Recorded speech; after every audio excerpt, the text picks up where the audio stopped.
Hello, ഇത് നമുക്കെല്ലാവർക്കും പരിചിതമായ ഊട്ടിയുടെ ബസ് സ്റ്റാൻഡിൻ്റെ തൊട്ട് പുറകിലായിട്ട് സ്ഥിതി ചെയ്യുന്ന റെയിൽവേ സ്റ്റേഷൻ. ഈ റെയിൽവേ സ്റ്റേഷൻ്റെ പ്രത്യേകത ഒരുപാട് വലുതാണ് കേട്ടോ. റെയിൽവേ സ്റ്റേഷൻ അതിമനോഹരമാണ്. വലിയ ഒരു റെയിൽവേ സ്റ്റേഷനാണ്. വിശാലമായ പാർക്കിംഗ് ഏരിയയും മറ്റും സൗകര്യങ്ങളൊക്കെ ഉള്ള ഒരു റെയിൽവേ സ്റ്റേഷൻ. ഈ റെയിൽവേ സ്റ്റേഷൻ്റെ അകത്തേക്ക് കയറിയാൽ ഇരിക്കാൻ രണ്ട് സൈഡിലും നല്ല വുഡൻ ബെഞ്ചുകൾ, അതും പുതിയ സ്റ്റൈലുകളിലുള്ള വുഡൻ ബെഞ്ചും അതിൻ്റെ രണ്ട് സൈഡിലുമായിട്ട് ഹാൻഡിലൊക്കെയുള്ള നല്ല വുഡൻ ബെഞ്ച്.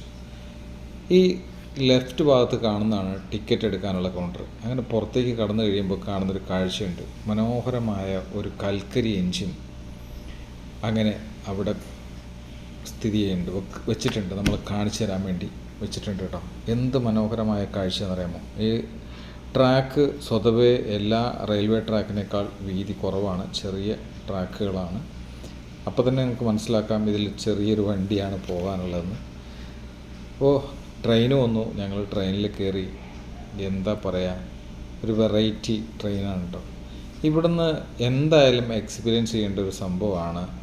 മിനിമം കുന്നൂർ വരെയെങ്കിലും നമ്മൾ ട്രെയിനിൽ യാത്ര ചെയ്യുക എന്നുള്ളത്. നമ്മൾ കുട്ടികളെയും കൂട്ടിയിട്ട് ഒരു ഉല്ലാസയാത്ര പോയതാണ് ഊട്ടിയിലേക്ക്. അങ്ങനെ ഊട്ടി ചെന്നിട്ട് ഊട്ടിയിൽ നിന്ന് ഒരു ദിവസം ഇതിനു വേണ്ടി മാറ്റിവെച്ചു.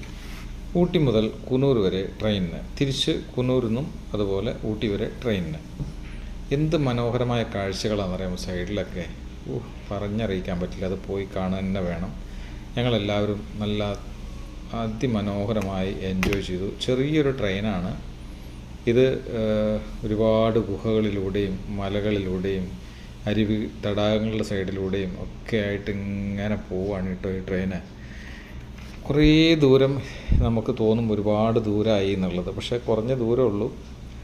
1 മണിക്കൂർ റണ്ണിങ്ങാണ് ഊട്ടിയിൽ നിന്നും കുന്നൂരേക്ക്. അങ്ങനെ ആ 1 മണിക്കൂർ റണ്ണിങ് കഴിഞ്ഞ് കുന്നൂരെത്തി. കുന്നൂരിൽ നിന്ന് ഞങ്ങൾ തിരിച്ചും അതുപോലെ തന്നെയാണ് വന്നത് ട്രെയിനിൽ കേട്ടോ.